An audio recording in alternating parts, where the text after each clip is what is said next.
जैसा कि आप जानते हैं, इस चैनल पर भारत के गवर्नर जनरल एवं वायसराय पर पूरी सीरीज बन रही है। इस सीरीज के पिछले वीडियोस में हमने देखा है रॉबर्ट क्लाइव के बारे में, वारेन हेस्टिंग्स के बारे में, लॉर्ड कॉर्नवालिस के बारे में, लॉर्ड वेलेज़ली के बारे में और लॉर्ड हेस्टिंग्स के बारे में। इसी सिलसिले को आगे बढ़ाते हुए इस वीडियो में आज हम देखेंगे इन गवर्नर जनरलों से प्रीवियस ईयर में पूछे गए टॉप एमसीक्यूज को और जानेंगे उसका डिटेल्ड एक्सप्लेनेशन। तो आइए शुरुआत करते हैं पिछले वीडियोस के प्रश्नों से। किस गवर्नर के कार्यकाल में ईस्ट इंडिया कंपनी को शहंशाह शाह आलम द्वारा बंगाल, बिहार तथा उड़ीसा में दीवानी अधिकार दिए गए? तो इसका सही आंसर है ऑप्शन ए यानी कि रॉबर्ट क्लाइव। अब देखिए, जैसा कि आप जानते हैं, बक्सर का युद्ध 1764 ईस्वी के बाद अंग्रेजों की तरफ से रॉबर्ट क्लाइव और मुगल बादशाह शाह आलम द्वितीय के बीच में इलाहाबाद की पहली संधि 12 अगस्त 1765 को संपन्न हुई और इसी संधि के तहत मुगल बादशाह शाह आलम द्वितीय ने कंपनी को बंगाल, बिहार तथा उड़ीसा की दीवानी अस्थायी रूप से प्रदान कर दी। हालांकि बदले में कंपनी ने सम्राट को 26 लाख रुपए वार्षिक देना स्वीकार किया। हमारा अगला प्रश्न है, निम्नलिखित में से किसने बंगाल में द्वैत शासन प्रणाली को समाप्त किया? तो इसका सही आंसर है ऑप्शन सी यानी कि वारेन हेस्टिंग्स। द्वैत शासन की शुरुआत बंगाल में रॉबर्ट क्लाइव के समय में 1765 ईस्वी में की गई थी, जिसको 1772 ईस्वी में वारेन हेस्टिंग्स ने समाप्त कर दिया। अगला प्रश्न है, अस्थायी बंदोबस्त किसके साथ किया गया? तो इसका सही आंसर है ऑप्शन ए यानी कि जमींदारों के साथ। 1793 ईस्वी में लॉर्ड कॉर्नवालिस ने जमींदारों को भूमि का अस्थायी मालिक मानते हुए उनसे अस्थायी बंदोबस्त किया। इस व्यवस्था को इस्तमरारी, जागीरदारी, मालगुजारी एवं बीसवेदारी के नामों से भी जाना जाता है। अस्थायी बंदोबस्त व्यवस्था के अंतर्गत जमींदारों को भूमि के कर के रूप में कंपनी को 10/11 भाग देना होता था और 1/11 भाग ही अपने सेवाओं के लिए रखना होता था। अगला प्रश्न है, उस समय जब नेपोलियन की शक्ति के सामने यूरोप में साम्राज्य धराशायी हो रहे थे, नीचे लिखे गवर्नर जनरलों में से किस एक ने भारत में ब्रिटिश पताका फहराए रखी? तो इसका सही आंसर है ऑप्शन सी यानी कि लॉर्ड वेलेज़ली। और ऐसी परिस्थिति में वेलेज़ली की सहायक संधि प्रणाली ने भारत में अंग्रेजी सत्ता की श्रेष्ठता को स्थापित करने में महत्वपूर्ण भूमिका निभाई। अगला प्रश्न है, सुगौली की संधि हुई थी?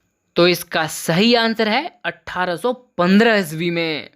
अब देखिए, लॉर्ड हेस्टिंग्स के कार्यकाल में ही आंग्ल नेपाल युद्ध 1814 ईस्वी से 1816 ईस्वी तक चला था, जो अंततः सुगौली की संधि यानी कि 2 दिसंबर 1815 में समाप्त हुआ। अब देखिए, यहाँ पर एक कन्फ्यूजन है, इसीलिए इसको ध्यान रखिएगा। सुगौली की संधि 2 दिसंबर 1815 को प्रस्तावित की गई थी, लेकिन इसको स्वीकृति मिली थी 4 मार्च 1816 ईस्वी को। अब देखते हैं आज का पहला प्रश्न, बंगाल में द्विशासन प्रणाली किसके द्वारा लागू की गई? तो इसका सही आंसर है ऑप्शन सी यानी कि रॉबर्ट क्लाइव। अब देखिए, दूसरा प्रश्न भी इसी से रिलेटेड है, द्वैत शासन का जनक किसे माना जाता है? तो इसका सही आंसर है option D sir Lionel Curtis, यानी कि द्वैत शासन के जनक माने जाते हैं सर लियोनिल कर्टिस। द्वैत शासन को सबसे पहले बंगाल में 1765 ईस्वी में लागू किया था रॉबर्ट क्लाइव और इसे समाप्त किया वारेन हेस्टिंग्स 1772 ईस्वी में। फिर हमारा तीसरा प्रश्न है, भारत में ब्रिटिश साम्राज्य का संस्थापक कौन था? तो इसका सही आंसर है ऑप्शन सी लॉर्ड क्लाइव। क्योंकि आप जानते हैं कि 23 जून 1757 ईस्वी को प्लासी का युद्ध हुआ था, जिसमें बंगाल के नवाब सिराजुद्दौला रॉबर्ट क्लाइव से हार गए थे और इसी प्लासी के युद्ध के बाद बंगाल में अंग्रेजी सत्ता की नींव पड़ी। इसी कारण रॉबर्ट क्लाइव को ब्रिटिश साम्राज्य का संस्थापक माना जाता है। फिर हमारा चौथा प्रश्न है, बक्सर के युद्ध के समय बंगाल का गवर्नर कौन था? तो इसका सही आंसर है ऑप्शन डी यानी कि वेंसीटार्ट। अब देखिए, बंगाल के गवर्नर के तौर पर वेंसीटार्ट का कार्यकाल था 1760 से 1765 ईस्वी, और इसी बीच यानी कि 22 अक्टूबर 1764 को हुआ था बक्सर का युद्ध। फिर हमारा पांचवा प्रश्न है, कलकत्ता में एशियाटिक सोसाइटी की स्थापना के समय बंगाल का गवर्नर जनरल कौन था? तो इसका सही आंसर है option B, Lord Warren Hastings. क्योंकि वारेन हेस्टिंग्स के ही कार्यकाल में 1784 ईस्वी को the Asiatic Society of Bengal की स्थापना सर विलियम जोन्स के द्वारा की गई थी। हमारा छठा प्रश्न है, भारत में न्यायिक संगठन की स्थापना किसने की थी? तो इसका सही आंसर है ऑप्शन बी, लॉर्ड कॉर्नवालिस। अब देखिए, वैसे तो न्यायिक संगठन की शुरुआत वारेन हेस्टिंग्स के समय में ही हो गई थी, लेकिन लॉर्ड कॉर्नवालिस ने इसे और भी सुदृढ़ किया, क्योंकि कॉर्नवालिस ने कॉर्नवालिस कोड के आधार पर शक्तियों के पृथक्करण से न्याय प्रशासन को कर व्यवस्था यानी कि टैक्स सिस्टम से अलग कर दिया। हमारा सातवां प्रश्न है, निम्नलिखित में से किसे स्वर्ग से उत्पन्न सेनानायक कहा गया? तो इसका सही आंसर है option B, Robert Clive. William Pitt ने रॉबर्ट क्लाइव को सैन्य नीति और कूटनीति के आधार पर इसे स्वर्ग से उत्पन्न सेनानायक कहा था। हमारा आठवां प्रश्न है, निम्नलिखित बंगाल के गवर्नर जनरलों में से कौन एक तृतीय आंग्ल मैसूर युद्ध से संबद्ध है? तो इसका सही आंसर है ऑप्शन बी, लॉर्ड कॉर्नवालिस। क्योंकि कॉर्नवालिस के कार्यकाल के दौरान ही तृतीय आंग्ल मैसूर युद्ध यानी कि 1790 से 1792 ईस्वी के बीच चला था। और खास बात यह है कि इस युद्ध में कॉर्नवालिस ने स्वयं ही सेना की बागडोर संभाली थी। और फिर अंततः 1792 ईस्वी में टीपू सुल्तान से श्रीरंगपट्टम की संधि की, जिसके तहत टीपू सुल्तान को अपने राज्य का लगभग आधा भाग अंग्रेजों को देना पड़ गया। हमारा नौवां प्रश्न है, निम्नलिखित कथनों पर विचार कीजिए। पहला कथन है, रॉबर्ट क्लाइव बंगाल के प्रथम गवर्नर जनरल थे। तो नहीं, ये कथन गलत है। फिर हमारा दूसरा कथन है, विलियम बेंटिक भारत के प्रथम गवर्नर जनरल थे। तो हाँ, ये कथन सही है। अब देखिए, रॉबर्ट क्लाइव बंगाल के प्रथम गवर्नर थे, जबकि बंगाल के प्रथम गवर्नर जनरल थे वारेन हेस्टिंग्स। इस तरह इसका सही आंसर होगा ऑप्शन बी, यानी कि केवल कथन 2 सही है। फिर हमारा अगला प्रश्न है, तृतीय आंग्ल मराठा युद्ध संबंधित है। तो इसका सही आंसर है ऑप्शन सी, लॉर्ड हेस्टिंग्स से। क्योंकि लॉर्ड हेस्टिंग्स के ही शासनकाल में तृतीय आंग्ल मराठा युद्ध 1817 से 1818 ईस्वी तक चला था, जिसमें अंततः मराठा सरदार पेशवा बाजीराव द्वितीय ने अंग्रेजों के सामने आत्मसमर्पण कर दिया। फिर हमारा अगला प्रश्न है, रिंग फेंस नीति का संबंध इनमें से किससे है? तो इसका सही आंसर है ऑप्शन सी, यानी कि वारेन हेस्टिंग्स से। अब देखिए, घेरे की नीति या सुरक्षा प्रकोष्ठ की नीति या रिंग ऑफ फेंस की नीति के जनक माने जाते हैं वारेन हेस्टिंग्स। फिर हमारा 12वां प्रश्न है, भारतीय लोक सेवा का प्रवर्तन किया गया। तो इसका सही आंसर है ऑप्शन बी, कॉर्नवालिस के शासनकाल में।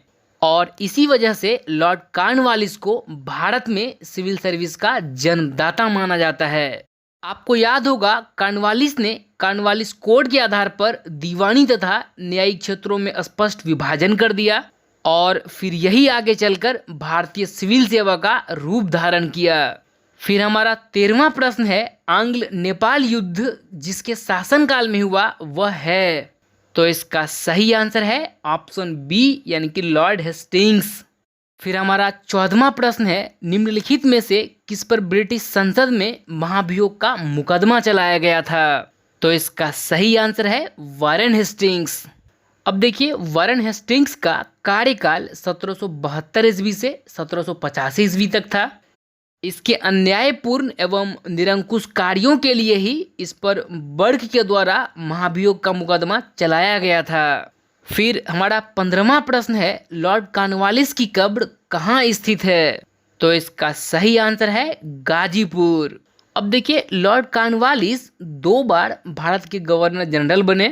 पहली बार इसका कार्यकाल था 1786 ईस्वी से 1793 ईस्वी, और फिर दूसरी बार ये 1805 ईस्वी में थोड़े ही समय के लिए भारत के गवर्नर जनरल बनकर आते हैं और इसी बार इसकी मृत्यु उत्तर प्रदेश के गाजीपुर में हो जाती है और यहीं पर इसकी कब्र भी स्थित है। फिर हमारा 16वां प्रश्न है, लॉर्ड वेलेस्ली द्वारा लागू की गई सहायक संधि व्यवस्था के बारे में निम्नलिखित में से कौन सा कथन लागू नहीं होता? तो इसका सही आंसर है ऑप्शन सी, यानी कि कंपनी के लिए एक नियत आय का प्रबंध करना। ये कथन गलत है। अब देखते हैं 17वां प्रश्न, अमृतसर की संधि 1809 में अंग्रेजों की तरफ से हस्ताक्षर किसने किया था? तो इसका सही आंसर है ऑप्शन बी, यानी कि चार्ल्स मेटकॉफ। और इस समय भारत के गवर्नर जनरल थे लॉर्ड मिंटो प्रथम। भारत के गवर्नर जनरल के तौर पर लॉर्ड मिंटो प्रथम का कार्यकाल था 1807 ईस्वी से 1813 ईस्वी तक। अब देखते हैं 18वां प्रश्न, भारतीय राज्यों पर अंग्रेजी प्रभुत्व स्थापित करने के लिए किसने प्रशासन में सहायक संधि प्रणाली का सूत्रपात किया? तो इसका सही आंसर है ऑप्शन बी, लॉर्ड वेलेस्ली। अब देखते हैं 19वां प्रश्न, लॉर्ड वेलेस्ली की सहायक संधि को स्वीकार करने वाला पहला मराठा सरदार था। तो इसका सही आंसर है ऑप्शन ए, पेशवा बाजीराव द्वितीय। चूंकि पेशवा बाजीराव द्वितीय ने 31 दिसंबर 1802 को अंग्रेजों के साथ बसीन की संधि की थी और इसी संधि के तहत पेशवा बाजीराव द्वितीय ने अंग्रेजों की अधीनता को स्वीकार कर लिया। अब देखते हैं 20वां प्रश्न, सहायक संधि को स्वीकार करने वाला पहला शासक था। अब देखिए ये काफ़ी कंफ्यूजिंग क्वेश्चन है। आप यहाँ पर ऑप्शन बी यानी कि हैदराबाद के निजाम से कंफ्यूज हो सकते हैं, लेकिन इसका सही आंसर है ऑप्शन ए यानी कि अवध का नवाब।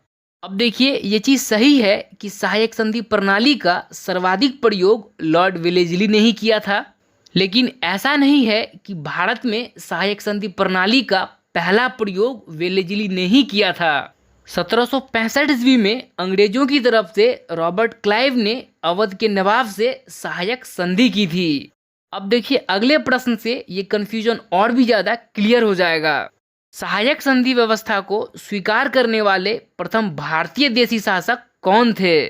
अब देखिए अब यहाँ पर ऑप्शन में अवध के नवाब नहीं है, तो इस तरह इसका सही आंसर हो जाएगा हैदराबाद का निजाम, जिससे लॉर्ड वेलेस्ली ने सहायक संधि किया था 1798 ईस्वी में। फिर हमारा 22वां प्रश्न है, निम्न में से सहायक संधि स्वीकार नहीं की थी। तो इसका सही आंसर है ऑप्शन बी, इंदौर के होलकर राज्य ने। अब देखिए चूंकि हैदराबाद के निजाम ने 1798 ईस्वी में सहायक संधि स्वीकार कर ली थी और फिर मैसूर के शासक ने 1799 ईस्वी में और फिर बाद में जोधपुर के राजपूत राज्यों ने भी सहायक संधि को स्वीकार किया था। अब देखते हैं 23वां प्रश्न, निम्नलिखित में से कौन सा युग्म सही सुमेलित नहीं है? तो इसका सही आंसर हो जाएगा ऑप्शन डी यानी कि लॉर्ड कॉर्नवालिस तृतीय आंग्ल मराठा युद्ध गलत है। अब देखते हैं 24वां प्रश्न, निम्नलिखित पर विचार कीजिए जिन्होंने लॉर्ड वेलेस्ली के साथ सहायक संधि की थी और उनके द्वारा किए गए संधियों का सही कालानुक्रम नीचे दिए हुए कूट से पता कीजिए। अब देखिए हैदराबाद ने सहायक संधि को स्वीकार किया था 1798 ईस्वी में, फिर मैसूर ने 1799 ईस्वी में, फिर अवध ने 1801 ईस्वी में और फिर सिंधिया ने 1804 ईस्वी में। तो इसका सही आंसर हो जाएगा ऑप्शन ए यानी कि कूट 1, 2, 3 और 4। अब देखते हैं इस वीडियो का आखिरी और 25वां प्रश्न, निम्न कथनों में से कौन सा सही नहीं है? तो इसका सही आंसर हो जाएगा ऑप्शन सी यानी कि लॉर्ड विलियम बेंटिक सबसे बड़े ब्रिटिश शासकों में से एक था, क्योंकि उसने भारत में ब्रिटिश साम्राज्य को संग्रहित किया। नहीं, ये कथन गलत है। अब देखिए जो पहला ऑप्शन है यानी कि जन प्रशासन की नींव वारेन हेस्टिंग्स द्वारा मजबूती से रखी गई, जिस पर ऊपरी संरचना कॉर्नवालिस ने की, तो हाँ ये कथन सही है। फिर हमारा ऑप्शन बी है, ईस्ट इंडिया कंपनी की असैनिक तथा सैनिक सुधार करने का श्रेय क्लाइव को था, तो हाँ ये कथन भी सही है। फिर हमारा ऑप्शन डी है, लॉर्ड डलहौजी ने द्युति के सिद्धांत के आधार पर ब्रिटिश साम्राज्य में समृद्ध क्षेत्र जोड़े। तो हाँ, ये कथन भी सही है, यानी कि द्युति का सिद्धांत, और इसी को जानते हैं व्यक्तिगत सिद्धांत के नाम से। इसी के साथ मैं अपनी बात खत्म करता हूँ। Thank you very much for your time and patience.